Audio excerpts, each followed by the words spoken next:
on Strike by Jennifer Jones. Of all the writing tools that are in the classroom hutch, we are the most colorful, but we are not thought of very much. We are used a lot, but sometimes we're used in all the wrong ways. We are ground down to the wax bits and mistreated on many days.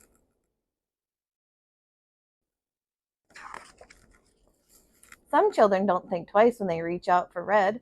They hold him with their fingers and snap him on his head. Or when they twirl Violet, ripping her paper off all around, Violet loses her protective wrap when her label ends up on the ground.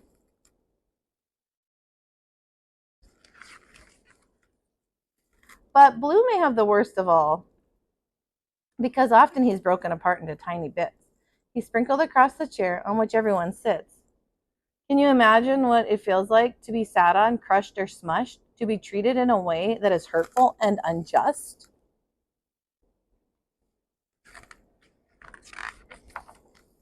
The worst was when we were left out in the windows by the sun. We were forgotten about in the heat until the day was done. We melted until our colors ran and we began to drip. But then we were thrown out because we no longer had a tip.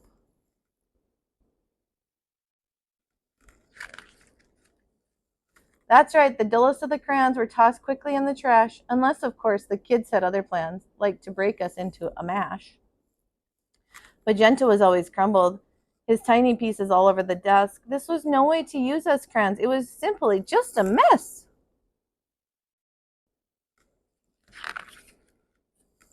Well, one day, Yellow had enough and said, "We won't stand for this anymore. Come on, crayons, let's go on strike. Let's go hide behind the closet door."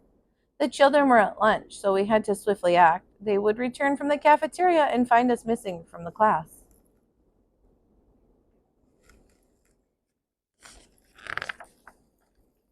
So we headed that way, leaving color streaks on the floor. The children could no longer abuse us. We would not stand for this anymore.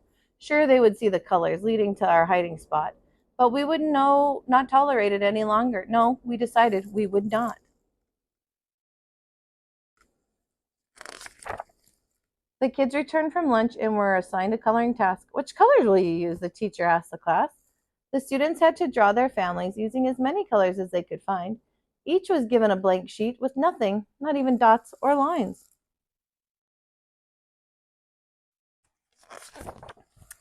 They searched around their tables, but we were nowhere to be found. Then one student followed the colored lines that left a trail on the ground. "Crayons, come out! We need you," the boy declared to Brown. "We're on strike," Brown told him. "Until we get respect, coloring is closed down." The boy called a class meeting. "Let's tell them what we'll do to show them respect and take care of them, too."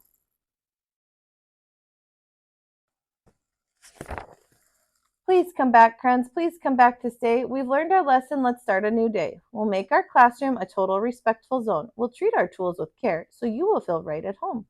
In our supply boxes, we'll tuck you neatly away so that you will always be there, and we'll have you each day. Then we can complete our work and it won't be a chore. We'll respect our tools. We've learned our lesson," and more. We were so delighted about the respect and communication. We were treated from that day on with much love and affection.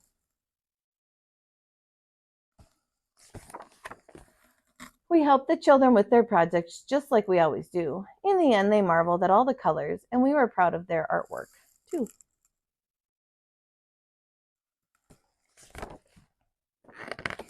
The end. Hope you enjoyed that story. Please go ahead and like and subscribe to my page, That Kinder Teach, and look forward to a new story from me every day.